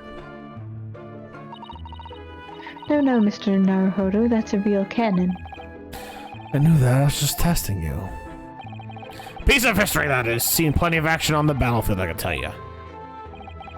Now, the old girl and I are just enjoying the peace and quiet of retirement together. Without my wife. And of course, she'd come in handy if the enemy decided to launch an attack again. Is there a war going on that I don't know about?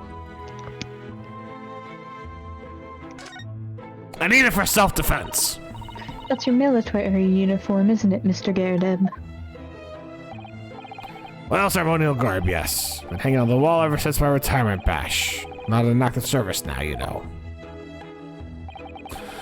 Doesn't mean too much to me anymore. You could have the old thing if you wanted it. Well, it might suit Lord Van Seeks, perhaps. An overly ostentatious outfit like this could be just what he needs. Very tactful, Mr. Sato. Very tactful indeed.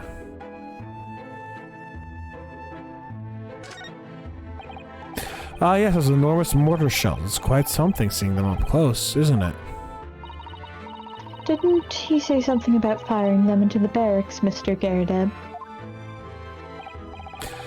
Ah, you remember, do you? Just a little mishap that occurred during training one day. He broke his pipe again. What are you doing firing on your own men? The captain bellowed at me. I'm surprised the little mishap doesn't really do it justice, does it? Well, one has these little incidents when one's a hot-headed young private. Perhaps I should put some evidence that resulted in a little one of my mishaps on display. Oh, does the great lawyer, like the great detective, want to exhibit some trophies of his finest moments? Good to see Mr. Garadeb's Medal of Honor still proudly displayed on the wall. The inscription reads, "For distinguished participation," if you remember. Yes, I remember, because I remember thinking even I might stand a chance of picking up honors like that. Wouldn't know it to look at me now, perhaps, but I had my devil-may-care days, you know. Devil-may-care? What did you get up to? Debauchery. Well, on the past now, of course, and best left there. Best not, I want to know now. Kinda did too, actually. Look very dashing in your uniform there, Mr. Garadeb. Ah, that old portrait, eh?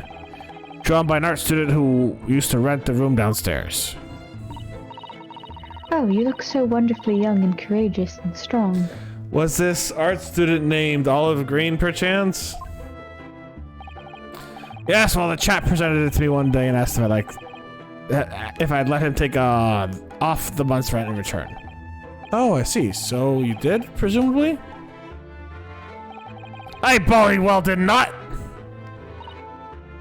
Oh. Asshole. A portrait is a portrait, but rent is rent. Eh. Yeah, they're still probably displayed on the wall. We know the screen is hiding now. The aftermath of the fire altercation the other day. Don't suppose I'll be able to clean that mess up for some time now. Oh dear, this must be a very difficult situation for you. I'll say people talk about the twist of fate and whatnot. This is an awful twist and a half, a rotten show all around. He's clearly struggling with everything that's happened.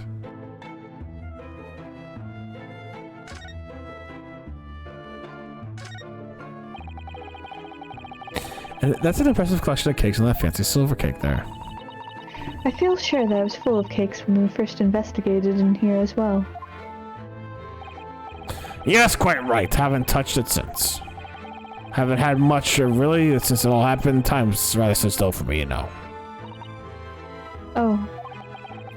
Time has stood still. Oh, that's an interesting phrase. Might be able to use that as an excuse when I'm next supposed to be tidying up the office. You could just tidy up, Mr. Naruhodo. These guys really think out loud. These shells look like they've been completely torn apart from the wild beast. It reminds me of the Battle of Maiwan, don't you know? The appearance of a serious, seasoned veteran. Enemy had us surrounded on all sides. We really thought we were done for. The whole Bali company. We're taking a real pounding from their cannons, so all we could do was run for our lives. Oh, how that story was going to go a different direction, actually. Well, the whole experience taught me one thing, I can tell you. When you're done for, you're really done for. That's not what a lawyer who often finds himself under fire wants to hear. Okay. I'm starting to actually get beat a bit. I've been yawning for a little while, so I think we're gonna end off here for the night.